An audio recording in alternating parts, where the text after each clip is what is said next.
Good afternoon बच्चों। आइए हम लोग स्टार्ट करते हैं। देखिए, आज हम लोग एक स्टोरी को पढ़ेंगे, ठीक है ना। एक इंग्लिश स्टोरी है, हम लोग उसको देखेंगे और उस स्टोरी के थ्रू क्या है कि आज हम लोग इंग्लिश को सीखेंगे। उसमें जो ग्रामेटिकल टर्म है, वोकैब वाला है, कंसेप्ट वाला टर्म है, वो सारे टर्म्स को आज हम लोग देखेंगे, पूरे डिटेल में देखेंगे। ये जो पीछे आपको दिख रहा है यही स्टोरी है और इसी के थ्रू आज हम लोग इंग्लिश को सीखेंगे और इंग्लिश को सीखेंगे पूरे डिटेल वे में सीखेंगे।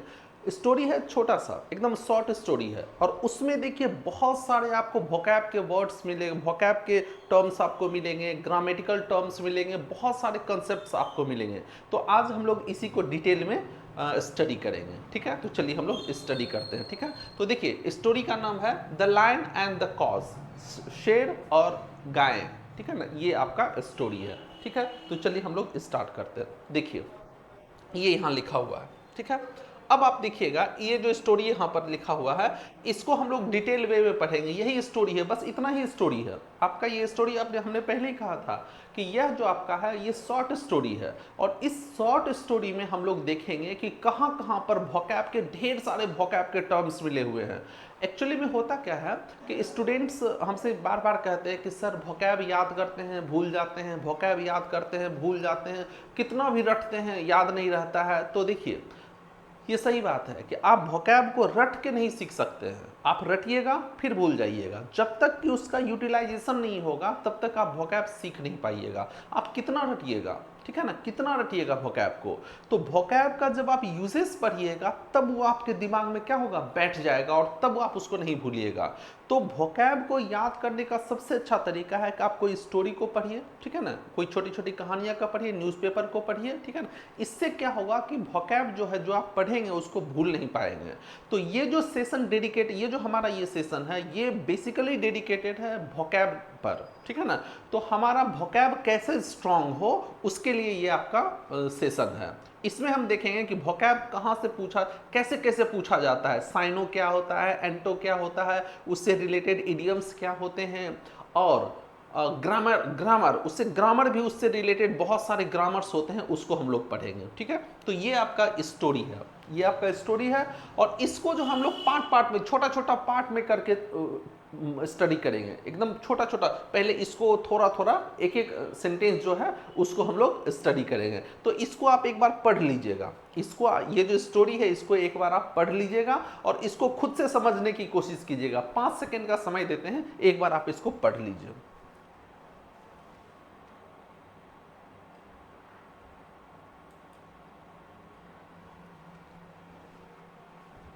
उम्मीद है आपने पढ़ लिया होगा, ये जो स्टोरी है इसको आपने पढ़ लिया होगा, इसकी उम्मीद है। अब देखिए अब हम लोग इसको डिस्कस करते हैं और डिटेल में डिस्कस करते हैं। ऐसा नहीं है कि केवल ऊपर ऊपर डिस्कस करेंगे, पूरा डिटेल में हम लोग इसको डिस्कस करते हैं, ठीक है। तो आइए देखते हैं। देखिए ये पहला लाइन है, ये अब स्टोरी का, आपके स्टोरी का ये फर्स्ट लाइन है, पहला लाइन है और इसको हम लोग देखते हैं कि कैसे कैसे क्या है, ठीक है। सबसे पहले देखिए लिखा हुआ है 5 cows lived in a little forest, ये लिखा हुआ है। तो देखिए आप एक चीज देखिएगा, ये जो 5 कॉज लिखा हुआ ये सेंटेंस का सब्जेक्ट है। यहां से यहां तक देखिएगा, ये वाला पोर्शन जो है यहां से यहां तक आपका ये सब्जेक्ट है और ये वाला पोर्शन देखिए आपका वर्ब है। यहां पर ये जो लिखा हुआ है ये वाला पोर्शन आपका वर्ब है और वर्ब देखिए आपका V2 फॉर्म में लिखा हुआ है। ये वर्ब का दूसरा रूप है, लीव का दूसरा रूप है, V2 फॉर्म में लिखा हुआ है। इसका मतलब ये जो सेंटेंस है ये पास्ट इंडेफिनिट का सेंटेंस है। आपको पता है कि अगर कहीं भी पास्ट इंडेफिनिट लिखा हुआ होता है तब वहां सब्जेक्ट के बाद V2 का यूज किया जाता है और यहां पर देखिए V2 लिखा हुआ है, इसका मतलब ये आपका पास्ट इंडेफिनिट टेंस है। अब किसी के दिमाग में ये बात आ सकती है सर V3 भी तो लिव्ड होता है, तो ये आप V3 क्यों नहीं मानेंगे। तो याद रखिएगा, अगर यह V3 होता तो इसके पहले हैज हैव हैड लिखा हुआ रहता, निश्चित रूप से लिखा हुआ होता। चूंकि इसके पहले हैज हैव हैड नहीं लिखा हुआ है तो इसका मतलब ये हो गया कि ये आपका V3 नहीं है, V2 है, ठीक है। तो ये आपका सब्जेक्ट, ये आपका सब्जेक्ट और ये आपका वर्ब है। अब ये जो सब्जेक्ट लिखा हुआ, इस सब्जेक्ट में आप गौर कीजिएगा, ये जो सब्जेक्ट लिखा हुआ है यहां पर देखिए, ये जो सब्जेक्ट है इस सब्जेक्ट में देखिएगा आप, यहां पर देखिए ये वाला पोर्शन देखिए नाउन है, ये वाला पोर्शन आपका यहाँ पर नाउन है, और ये वाला पोर्शन देखिए नाउन के पहले कुछ भी आ जाता है वो आपका डिटर्मिनर होता है, ये आपका एडजेक्टिव होता है। तो देखिए ये दोनों मिलकर यहाँ पर सब्जेक्ट का काम किया है, अकेले नहीं है, ये दोनों मिलकर यहाँ पर सब्जेक्ट का काम किया है। लेकिन सब्जेक्ट जो होता है वो केवल नाउन ही होता है। तो कहने का मतलब 5 यहां पर सब्जेक्ट नहीं है, सब्जेक्ट आपका यहां पर क्या है, कॉज है। तो ये 5 क्या है, तो 5 आपका डिटर्मिनर है। जितना भी न्यूमेरिकल वर्ड होता है 1 2 3 4 5 ये सब डिटर्मिनर होता है, यानी एडजेक्टिव होता है। तो ये दोनों आपका सब्जेक्ट है, ये वर्ब है, ठीक है। अब एक बात और समझिएगा, अब कोई पूछे कि ये जो वर्ब लिव्ड लिखा हुआ ये सिंगुलर है या प्लूरल है, तो याद रखिएगा सिंगुलर प्लूरल कभी भी V2 V3 V4 में नहीं देखा जाता है। सिंगुलर प्लूरल या तो V1 में देखा जाता है या V5 में देखा जाता है। जितना भी V1 होगा, ध्यान दीजिएगा कि जितना भी आपका V1 होगा सारा का सारा V1 आपका प्लूरल होता है, सारा का सारा V1 प्लूरल होता है, और जितना भी V5 होता है सारा का सारा V5 आपका सिंगुलर होता है। इस बात को याद रखिएगा। और बीच का जो V2 V3 V4 है उसमें सिंगुलर प्लूरल नहीं देखा जाता है। सिंगुलर प्लूरल केवल V1 और V5 में देखा जाता है। यानी कि अगर किसी वर्ब में SES लगा हुआ रहेगा जो कि V5 में लगा होता है, अगर किसी वर्ब में SES लगा होगा तब वो सिंगुलर होता है, और अगर SES नहीं लगा होता है तब वो वर्ब आपका प्लूरल होता है। क्लियर। तो इसमें सिंगुलर प्लूरल हम लोग नहीं देखेंगे, लिव्ड में सिंगुलर प्लूरल नहीं देखेंगे। अब देखिए यहाँ पर इन लिखा हुआ, अ लिटिल फॉरेस्ट लिखा हुआ, इन अ लिटिल फॉरेस्ट। अब देखिए यहाँ इन लिखा हुआ है और यहाँ पर देखिए लिटिल फॉरेस्ट लिखा हुआ है। इनका यूज हम लोग तब करते हैं जब एक एरिया के अंदर कोई भी चीज रहता है, उसके लिए हम लोग इनका यूज करते हैं। जैसे इन द रूम बोलते हैं, इन द क्लास बोलते हैं, ऐसे करके बोलते हैं। तो अगर किसी एरिया के अंदर कुछ भी सिचुएटेड है तब वहां पर हम लोग इनका यूज करते हैं, ठीक है ना। और एक और आप पढ़े होंगे इनटू का यूज, ठीक है ना। तो जब मोशन के साथ कोई भी चीज बाहर से अंदर आती है तब वहां इनटू का यूज करते हैं, लेकिन किसी एरिया के अंदर कोई भी चीज सिचुएटेड है उसके लिए हम लोग इनका यूज करते हैं। तो ये आपका इन लिखा हुआ है। अब देखिए अ लिटिल फॉरेस्ट लिखा हुआ है, ये वाला देखिए, ये आपका इन आपका प्रीपोजिशन है। ये जो इन लिखा हुआ है ये इन आपका यहाँ पर प्रीपोजिशन है।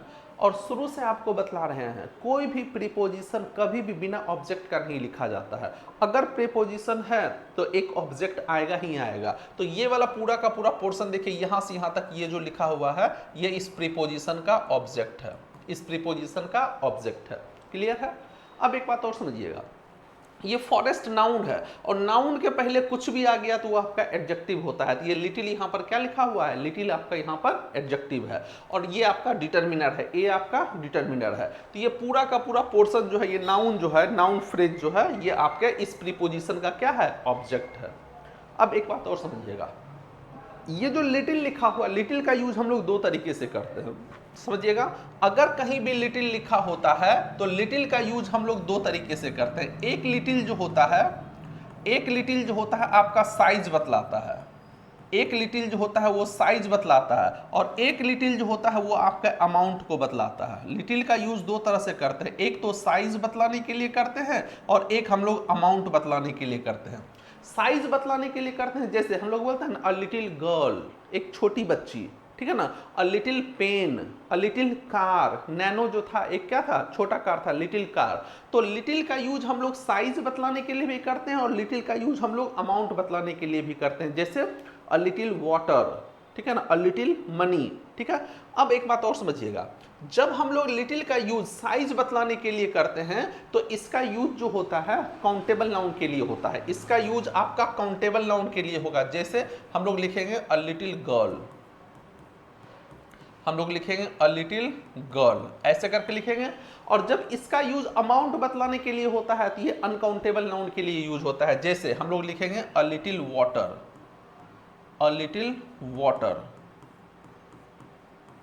A little water. तो लिटिल का यूज दो तरह से होता है, एक तो उसका साइज बतलाने के, किसी भी चीज का साइज बतलाने के लिए, और एक अमाउंट बतलाने के लिए। तो यहां पर जो अ लिटिल गर्ल लिखा हुआ है इसका अर्थ हो गया एक छोटी बच्ची, इसका अर्थ हो गया एक छोटी लड़की।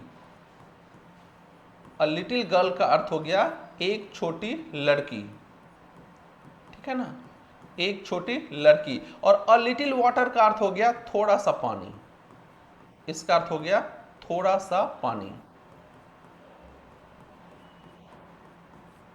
थोड़ा सा पानी। तो ध्यान दीजिएगा, लिटिल का यूज हम लोग दो चीज के लिए करते हैं, एक अमाउंट बतलाने के लिए और एक साइज बतलाने के लिए करते हैं। जब इसका यूज साइज बतलाने के लिए किया जाएगा तब इसके साथ काउंटेबल नाउन का यूज होगा, लेकिन जब इसका यूज अमाउंट बतलाने के लिए होता है तब इसके साथ हमेशा अनकाउंटेबल नाउन का यूज किया जाता है। आप पढ़े होंगे little, a little, the little, ये चीज आप पढ़े होंगे। तीन चीज होता है, एक होता है आपका लिटिल, एक आप पढ़े होंगे लिटिल, और एक आपका होता है a little, little, a little और द लिटिल। ये तीन चीज आपने पढ़ा होगा। ये तीनों जो आप पढ़े हैं, ये तीनों का यूज जो होता है ये अमाउंट बतलाने के लिए होता है, ये साइज बतलाने के लिए नहीं, ये अमाउंट बतलाने के लिए यूज किया जाता है, ठीक है ना। और इसके बाद हमेशा एक अनकाउंटेबल नाउन का यूज किया जाता है, इसके बाद हमेशा एक अनकाउंटेबल नाउन आएगा, इस बात का ध्यान रखिएगा। और अनकाउंटेबल नाउन हमेशा क्या होता है, सिंगुलर होता है। तो इन तीनों का यूज अमाउंट बतलाने के लिए किया जाता है और इसके बाद हमेशा एक अनकाउंटेबल नाउन का यूज किया जाता है। ये बात ध्यान में रखना है, ठीक है ना। तो ये लिटिल का कंसेप्ट आपका ये है, ठीक है ना। लिव जो है, लिव आपका V2 लिखा हुआ है। अब देखिए ये जो लिटिल लिखा हुआ है, अब इसमें साइनो खोजते हैं, कहाँ इसका साइनो क्या होगा, इसका एंटो क्या होगा। तो ये वाला देखिए, यहाँ पर लिटिल का जब साइज बतलाता है तब इसका अर्थ होता है छोटा, और इसका साइनो देखिए स्मॉल, टाइनी, माइन्यूट, मिनिएचर, ये सब इसका साइनो है। और इसका एंटो देखिए, ये सब इसका क्या है, एंटो है। अब देखिए लिटिल से रिलेटेड कुछ फ्रेज होते हैं, कुछ इडियम्स होते हैं, जैसे लिटिल बाय लिटिल, धीरे धीरे करके। द लिटिल वंस मतलब छोटी उम्र के बच्चे, एकदम छोटा बच्चा। लिटिल और नथिंग शायद ही कुछ। मेक लिटिल ऑफ समथिंग कुछ भी समझ में न आना, ठीक है ना। तो ये सब लिटिल से संबंधित है, ठीक है। तो एक देखिए, एक ही लाइन अभी हम लोग पढ़े, अभी हम लोग एक ही लाइन पढ़े हैं और एक लाइन में देखिए कितना कंसेप्ट है, ढेर सारा कंसेप्ट है। तो इसी तरह हम लोग डिटेल में पढ़ते जाएंगे, डिटेल में स्टडी करेंगे, ठीक है ना। तो इसको आप ध्यान में रखिएगा। अब एक दूसरा लाइन देखिए ये लाइन अभी हमने पढ़ा, 5 cows lived in a little forest. अब उसके बाद देखिए, they ate fresh grass in a large green meadow. अब देखिए यहाँ पर लिखा हुआ है दे एट। अब देखिए एट यहाँ पर V2 लिखा हुआ है, ये एट जो लिखा हुआ है ये आपका V2 है। यहाँ पर ये जो 8 लिखा हुआ है ये आपका V2 है, यानी कि आपका सेंटेंस किस में जा रहा है, पास्ट टेंस में जा रहा है पूरा का। पहले भी देखिए, यहाँ भी देखिए आपका लिव्ड पास्ट टेंस में था, यहाँ भी आपका पास्ट टेंस में है। इसका मतलब आपकी जो पूरी स्टोरी है वो पास्ट टेंस में चल रही है, ठीक है ना। आपकी पूरी स्टोरी पास्ट टेंस में चल रही है। अब ये जो 8 लिखा हुआ है ये ईट वर्ब से बना है। आपको पता है कि एक वर्ब होता है आपका ईट, ईट का अर्थ होता है खाना, और इसका V2 होता है 8 होता है और V3 होता है आपका ईटन, ईट, एट, ईटन, ठीक है। अब देखिए कह रहा है कि दे एट फ्रेश ग्रास। अब ये दे आया है, ये दे किसके लिए आया है, 5 कॉज के लिए आया है। प्लूरल कुछ भी रहे, कोई भी प्लूरल नाउन रहे, उसके लिए हमेशा दे का ही यूज किया जाता है। इस बात का ध्यान रखिएगा। कैसे, तो ऐसे समझिए, मान लेते हैं कहीं पर बॉय लिखा हुआ है, इस बात को समझिए। अगर कहीं पर बॉय लिखा हुआ है तो इसके लिए एक प्रोनाउन हम लोग ही लिखेंगे। अगर कहीं पर गर्ल लिखा हुआ है तो गर्ल के लिए हम एक प्रोनाउन हम लोग यहाँ सी का यूज करेंगे। अगर कहीं पर बुक लिखा हुआ है तो बुक के लिए एक प्रोनाउन हम लोग इट का यूज करेंगे। ये सब का सब आपका सिंगुलर है। लेकिन सोचिए, अगर बॉय नहीं लिखा होता, अगर यहाँ पर बॉयज लिखा होता, तब इसके लिए हम लोग दे का यूज करेंगे। अगर गर्ल नहीं लिखा होता, अगर यहाँ पर गर्ल्स लिखा होता, तब भी इसके लिए हम लोग दे का ही यूज करेंगे। और अगर बुक नहीं लिखा होता, बुक्स लिखा होता, फिर भी हम इसके लिए दे का ही यूज करेंगे। तो याद रखिएगा, प्लूरल कुछ भी रहे, लड़का, लड़की, निर्जीव कुछ भी रहे, प्लूरल के लिए हमेशा दे का यूज किया जाता है। तो ये जो दे आया है ये 5 कॉज के लिए आया है। अब देखिए, दे एट फ्रेश ग्रास, वे लोग जो खाते थे, बिल्कुल ताजी ताजी घास को खाते थे। फ्रेश का मतलब होता है ताजा, और इसका उल्टा होता है बासी, स्टेल जिसको कहते हैं, जो कि आपको यहाँ लिखा हुआ मिलेगा। फ्रेश का अर्थ होता है ताजा और इसका उल्टा होता है बासी, यानी कि स्टेल, इंसिपिड, ये सब होता है। वे लोग खाते थे, फ्रेश घास को खाते थे। कहाँ खाते थे, इन अ लार्ज ग्रीन मीडो।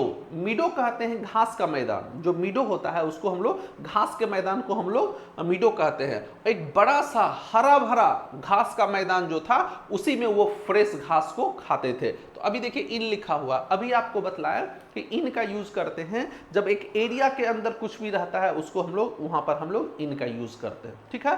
तो इस सेंटेंस का अर्थ क्या हो गया कि वे कह रहा है कि 5 गायें जो थी एक छोटे से जंगल में रहती थी और वे ताजी ताजी घास को खाते थे। कहाँ पर? एक बड़े से घास के मैदान में वो खाया करते थे। अब देखिए यहाँ दो वर्ड है, यहाँ पर ध्यान दीजिएगा, एक वर्ड आपका यहाँ पर ग्रीन है और एक वर्ड आपका यहाँ पर ग्रास है। इन दोनों से रिलेटेड बहुत सारे इडियम्स पूछे गए हैं एग्जाम में इन दोनों से रिलेटेड बहुत सारे इडियम्स पूछे गए हैं। ठीक है, तो कौन कौन से इडियम्स पूछे गए हैं वो देखिए, ये वाला देखिए, यहाँ पर समझिएगा। सबसे पहले तो देखिए फ्रेश, फ्रेश का अर्थ होता है ताजा, इसका साइनो न्यू होगा, और इसका एंटो बासी होता है, स्टेल, रैंसिड, इंसिपिड, फेटिड। ठीक है, मीडो का अर्थ होता है घास का मैदान, फील्ड, पास्चर, पेडलॉक। ठीक है, अब देखिए ग्रास और ग्रीन इन दोनों से रिलेटेड कितना कितना फ्रेज पूछा गया है। Not let the grass grow under one's feet, कह रहा है आलस ना करना, किसी भी काम को करने में आलस ना करना। अ स्नेक इन द ग्रास, ये तो कई बार एग्जाम में पूछा है, अ स्नेक इन द ग्रास, आस्तीन का सांप। ग्रीन आइड, ये भी कई बार पूछा है, जेलस, ईर्ष्यालु। ग्रीन फिंगर, ये सब पूछा गया है। आपको वही सब इडियम हम यहाँ पर लिख कर दे रहे हैं जो कि एग्जाम में कई बार पूछा गया है। ठीक है ना, उसी सबको यहाँ पर लिख रहे हैं। ग्रीन आइड का अर्थ होता है जेलस, ईर्ष्यालु। ग्रीन फिंगर या ग्रीन थंब भी लिखा होता है, या तो फिंगर लिखा हुआ रहेगा या थंब लिखा हुआ रहेगा, दोनों में से कुछ भी लिखा हुआ हो सकता है। ग्रीन फिंगर भी हो सकता है और ग्रीन थंब भी हो सकता है। जो बागवानी करने में जिसकी रुचि होती है उसको हम लोग ग्रीन थंब कहते हैं। ग्रीन ग्रोसर कहते हैं, जो साग सब्जी बेचता है उसको ग्रीन ग्रोसर कहते हैं। ग्रीन हॉर्न कहते हैं जो इनएक्सपीरियंस व्यक्ति होता है, जिसको कि अनुभव नहीं होता है, किसी भी चीज का अनुभव नहीं होता है, उसको हम लोग ग्रीन हॉर्न कहते हैं। और ग्रीन रिवॉल्यूशन, ये तो आपको पता है, हरित क्रांति, ग्रीन रिवॉल्यूशन, हरित क्रांति, तो इसको एक बार आप देख लीजिएगा। ठीक है ना, ये वाला ये बहुत ही इंपॉर्टेंट है। आगे देखिए, हाँ, उसके बाद देखिए लिखा हुआ दे वर काइंड फ्रेंड्स, वे लोग जो थे काफी काइंड फ्रेंड्स थे। वो पांचों गायें जो थी आपस में क्या थे? दोस्त थे और काफी काइंड फ्रेंड थे। अब देखिए ये जो दे आया है, देखिए फिर यहाँ पर वर लिखा हुआ है, इसका मतलब ये सेंटेंस अभी भी क्या चल रहा है? पास्ट में चल रहा है। यहां भी देखिए आपका पास्ट लिखा हुआ था, यहां भी देखिए आपका पास्ट लिखा हुआ था, और यहां भी देखिए आपका क्या है? पास्ट लिखा हुआ है। इसका मतलब पूरा का पूरा सेंटेंस किस में जा रहा है? पास्ट में जा रहा है। ठीक है ना। अब देखिए दे वर काइंड फ्रेंड्स, वे लोग काफी दयालु दोस्त थे, आपस में दोस्त थे। अब देखिए यहाँ दे लिखा हुआ, ये दे फिर किसके लिए आ रहा है? कॉ के लिए आ रहा है, कॉज के लिए आ रहा है। ठीक है, काइंड देखिए, अब देखिए ये फ्रेंड्स आपका नाउन है, यहाँ पर ये वाला पोर्शन आपका यहाँ पर ये नाउन है, फ्रेंड्स आपका नाउन है, और नाउन के पहले कुछ भी आ जाता है वो आपका क्या हो जाता है? एडजेक्टिव हो जाता है। ये एडजेक्टिव है, ये बिल्कुल सही बात है। अब एक बात और समझिएगा, देखिए यहाँ पर वर लिखा हुआ है और ये मेन वर्ब है, ध्यान दीजिएगा, ये आपका यहाँ पर मेन वर्ब है, यानी कि बी फॉर्म है।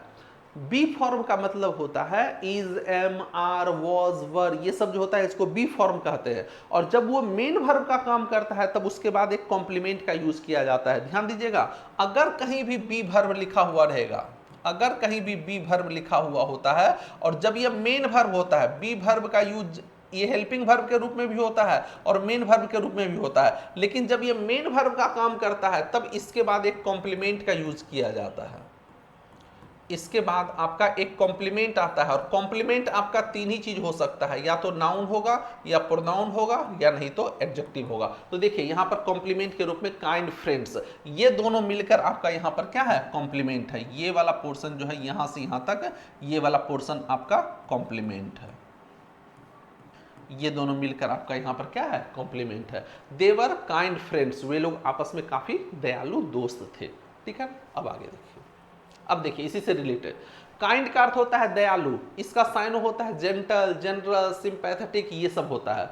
इसका एंटो आपका क्रूएल हो जाएगा, इसका अर्थ होगा निर्दयी, क्रूर। उसके बाद एक वर्ड था फ्रेंड लिखा हुआ था, फ्रेंड का अर्थ होता है दोस्त, और उसका साइनो देखिए ये सब उसका साइनो है, और उसका एंटो देखिए ये सब है। ये फो वाला याद रखिएगा, ये बहुत पूछा जाता है, ये सब इसका।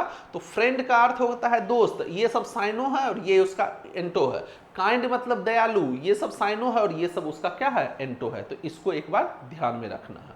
ठीक है, आगे देखिए। अब देखिए लिखा हुआ they decided to do everything together so the lions couldn't attack them for food।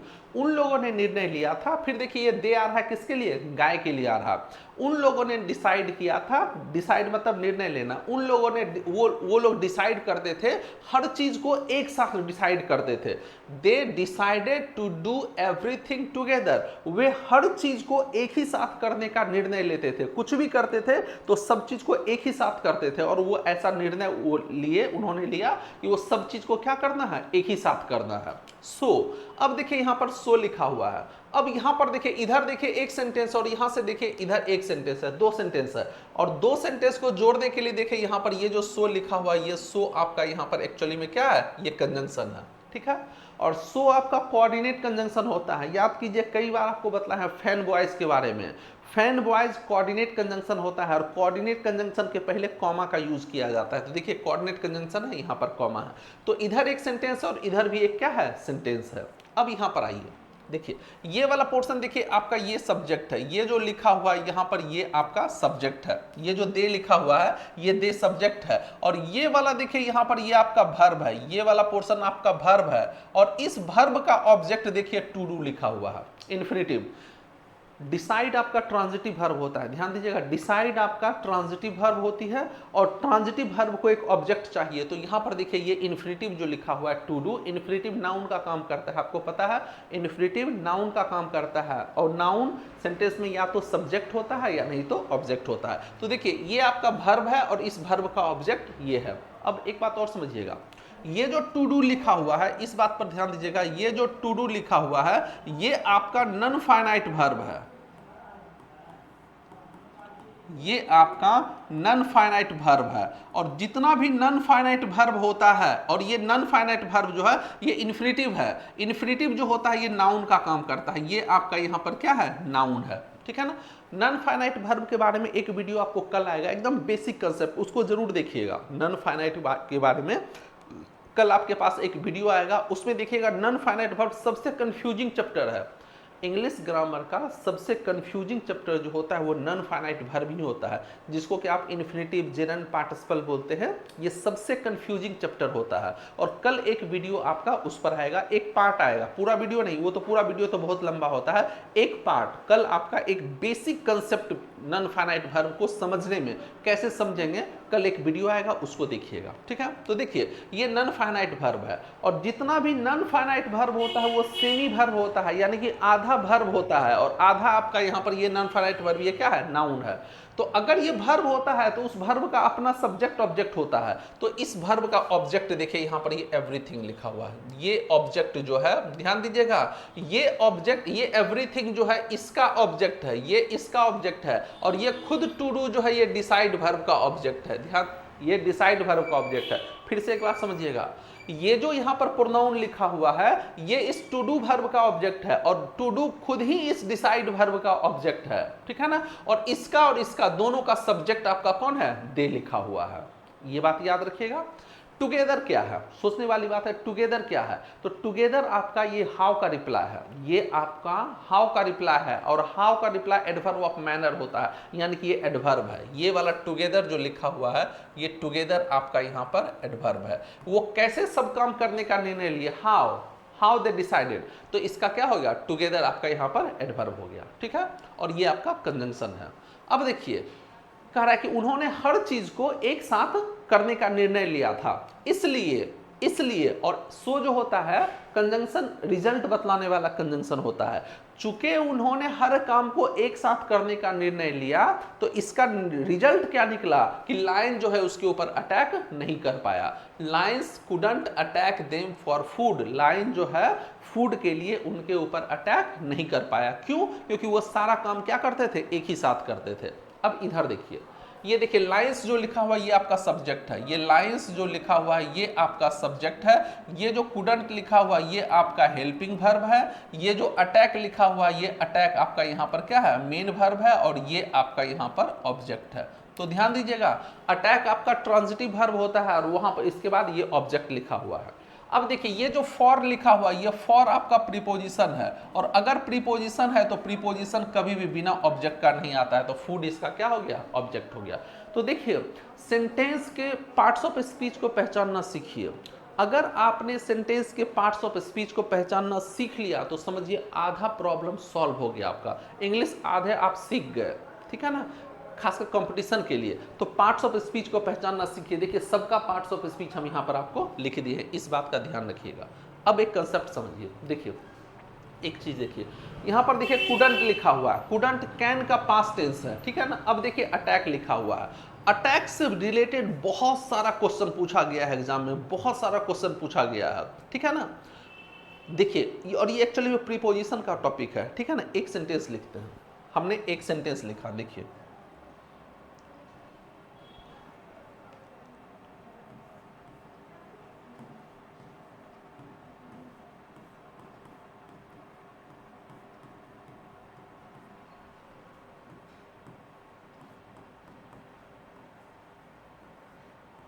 हमने लिखा China attacked on India, China ने भारत पर क्या किया, अटैक किया, ठीक है ना।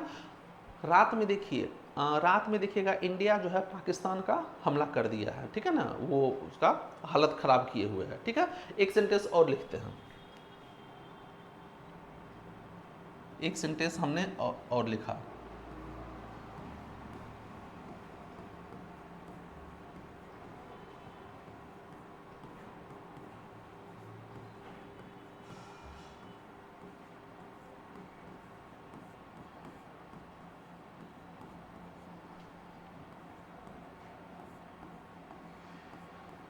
देखिए हमने लिखा we have heard the news of attack on Pakistan, हमने ये सेंटेंस लिखा।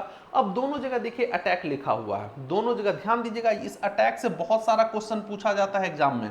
दोनों जगह देखिए अटैक लिखा हुआ है, लेकिन दोनों में अंतर है। ये वाला देखिए, ये वाला आपका सब्जेक्ट है, और ये वाला अटैक देखिए यहाँ पर ये जो लिखा हुआ है, ये वाला अटैक आपका यहाँ पर वर्ब है, और ये वर्ब है। अब समझिएगा ये वाला अटैक वर्ब है, लेकिन यहां पर देखिए ये वाला यहां पर प्रीपोजिशन है, ये जो ऑफ लिखा हुआ है ये ऑफ आपका प्रीपोजिशन है, और प्रीपोजिशन के बाद सिर्फ नाउन का यूज होता है, नाउन या प्रोनाउन। तो ये वाला जो अटैक लिखा हुआ है ये अटैक यहां पर आपका नाउन है, ये वाला अटैक जो लिखा हुआ है ये अटैक आपका नाउन है। तो ध्यान दीजिएगा अटैक देखिए यहां पर आपका वर्ब है, और अटैक यहां पर आपका क्या है, नाउन है। तो एक बात ध्यान दीजिएगा, अटैक जब वर्ब होता है तब ये ट्रांजिटिव वर्ब, अटैक यदि वर्ब हो तब यह ट्रांजिटिव वर्ब होता है, और ट्रांजिटिव वर्ब होने के कारण इसके साथ किसी भी प्रीपोजिशन का यूज नहीं किया जाता है। तो यहाँ पर ये जो ऑन लिखा हुआ ये ऑन आपका क्या हो गया, गलत हो गया। लेकिन अगर ये नाउन है तो देखिए ये अटैक आपका नाउन है, और ये जो पाक लिखा हुआ ये पाक भी आपका, पाकिस्तान जो लिखा हुआ ये पाकिस्तान भी आपका क्या है, नाउन है। तो दो नाउन को रिलेट करने के लिए हमको क्या चाहिए, एक प्रीपोजिशन चाहिए। तो यहाँ पर ये जो ऑन लिखा हुआ ये ऑन क्या है, सही है। तो ध्यान दीजिएगा अटैक के साथ ऑन का यूज होता भी है, और अटैक के साथ ऑन का यूज नहीं भी होता है। कब नहीं होता है, जब अटैक आपका वर्ब होगा तब वहां पर किसी भी प्रीपोजिशन का यूज नहीं होगा, लेकिन अटैक जब नाउन होगा तब उसके साथ ऑन का यूज होगा। क्लियर है। तो देखिए यहां पर देखिए अटैक आपका वर्ब है, मेन वर्ब है, तो इसके बाद डायरेक्ट ऑब्जेक्ट आया, प्रीपोजिशन का यूज नहीं हुआ है। तो हमने क्या सीखा यहां से हमने ये सीखा कि अगर कहीं पर अटैक लिखा हुआ है, अगर कहीं पर अटैक लिखा हुआ है और अगर अटैक आपका वर्ब है तब इसके साथ नो प्रीपोजिशन, किसी भी प्रीपोजिशन का यूज नहीं होगा, ठीक है। लेकिन अगर कहीं पर अटैक लिखा हुआ है और अटैक आपका ये नाउन है, अगर अटैक आपका नाउन है तब इसके साथ आप ऑन प्रीपोजिशन का यूज कर दीजिएगा। अगर ये नाउन होगा तब इसके साथ आप ऑन प्रीपोजिशन का यूज कर दीजिएगा। तो इस कंसेप्ट को ध्यान में रखना है, ठीक है ना। ये बहुत बार एग्जाम में पूछा गया है, ये बहुत बार एग्जाम में पूछा गया है अटैक के बारे में। अटैक जब वर्ब होगा तब किसी भी प्रीपोजिशन का यूज मत कीजिएगा, लेकिन अटैक जब नाउन होगा तब उसके साथ आप प्रीपोजिशन का यूज कर दीजिएगा, ठीक है। अब देखिए यहाँ पर फूड लिखा हुआ है, याद रखिएगा फूड आपका अनकाउंटेबल नाउन होता है, ये भी एग्जाम में पूछा गया है। फूड लिखा होता है, अगर कहीं पर फूड लिखा हुआ रहे तो ये नाउन है, नाउन में भी आपका ये अनकाउंटेबल नाउन है, इस बात का ध्यान दीजिएगा। नाउन में भी ये आपका अनकाउंटेबल नाउन होता है, फूड आपका अनकाउंटेबल नाउन होता है, ठीक है। तो ये वाला आप सब समझ गए। आगे देखिए,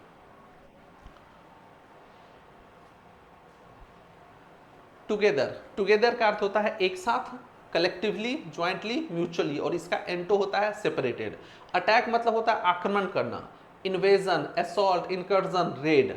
अगर कोई अटैक करेगा तो या तो जीत होगी या नहीं तो क्या होगी, हार होगी।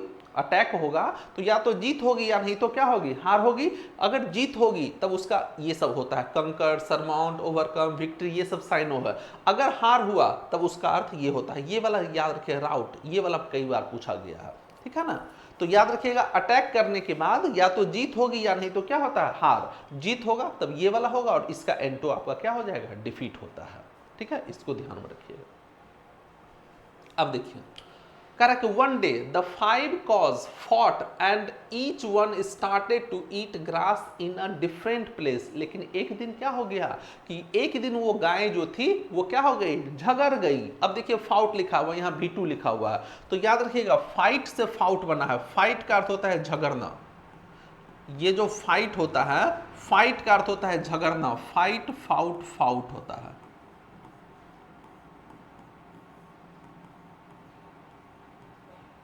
फाइट, फाउट, फाउट होता है। तो फाइट का अर्थ होता है झगड़ना, उसका V2 होता है फाउट, फाउट। फाइट का मीनिंग लिखा हुआ है, ठीक है ना।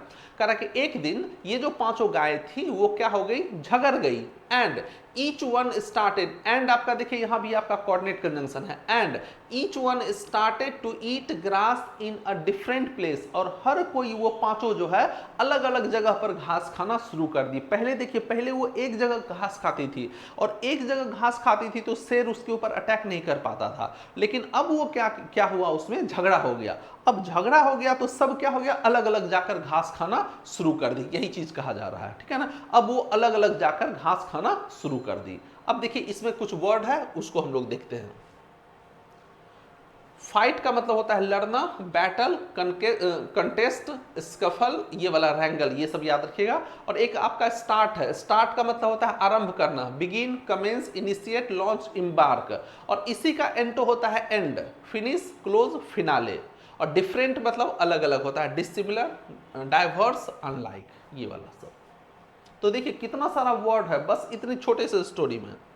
अब देखिए the lion decided to seize the opportunity, ठीक है ना। अब कह रहा है एक वर्ड देखिए यहां पर लिखा हुआ सीज द अपॉर्चुनिटी, ये वाला पोर्शन देखिए यहां पर देखिए सीज द अपॉर्चुनिटी लिखा हुआ है। सीज द अपॉर्चुनिटी का अर्थ होता है मौके का फायदा उठाना, अवसर का लाभ उठाना, ठीक है ना। सीज मतलब होता है, देखिए सीज का दो अर्थ होता है। ये जो सीज लिखा हुआ है, सीज, सीज का एक अर्थ होता है किसी चीज को जब्त कर लेना, जैसे कोई गैर कानूनी सामान है उसको क्या करना, जब्त कर लेना। तो सीज का एक अर्थ होता है जब्त करना, सीज का एक अर्थ होता है जब्त करना। और सीज का एक अर्थ होता है भुनाना, किसी भी मौके का फायदा भुनाना, कहते हैं ना अवसर को भुनाना, वो होता है, ठीक है। अब देखिए जब वो लोग पांचों गायें झगड़ा कर ली और अलग अलग घास खाने लगी, तब ये लाइन इन्होंने क्या डिसाइड किया, इन्होंने ये डिसाइड किया उस अवसर का फायदा उठाना, to seize the opportunity and killed them one by one. और उनको एक एक करके क्या किया, मार दिया, ठीक है ना। वन बाय वन का अर्थ होता है एक एक करके। जब ये पांचों गायें अलग अलग घास खाने लगी तब ये लाइन जो है उस अवसर का फायदा उठाने की सोचा और सबको एक एक करके क्या किया, खत्म कर दिया, मार दिया। अब देखिए इसमें वर्ड्स कौन कौन सा है। सीज मतलब होता है जब्त करना, इंपाउंड, कन्फिस्केट। अपॉर्चुनिटी का अर्थ होता है अवसर, मौका, chance, break, prospect. To seize the opportunity अभी बतलाया, एक फ्रेज होता है, इसका अर्थ होता है अवसर का लाभ उठाना। किल मतलब मार डालना, हत्या करना। स्ले, मर्डर, स्लॉटर, एसेसिनेट, ये सब बहुत इंपॉर्टेंट है, कई बार पूछा गया है एग्जाम में। ये सारा का सारा याद रखिएगा, ये सब पूछा गया है एग्जाम में, सारा का सारा पूछा गया है एग्जाम में। और वन बाय वन का अर्थ होता है एक एक करके, सेपरेटली, वन आफ्टर अनदर। तो ये देखिएगा ये बहुत इंपॉर्टेंट है, बहुत एग्जाम में पूछा गया है। और तब क्या हो गया कि शेर जो था उसको मार दिया। मोरल, इसका मोरल क्या होता है, एक बात समझिएगा, दो वर्ड होता है, एक होता है मोरल और एक होता है मोराले, दो वर्ड होता है, ठीक है ना। हम लोग कहते हैं ना कि नैतिक शिक्षा, जब आप बचपन में कहानी पढ़ते होंगे तो अंत में लिखा होता था नैतिक शिक्षा, इससे हमें क्या शिक्षा मिलती है।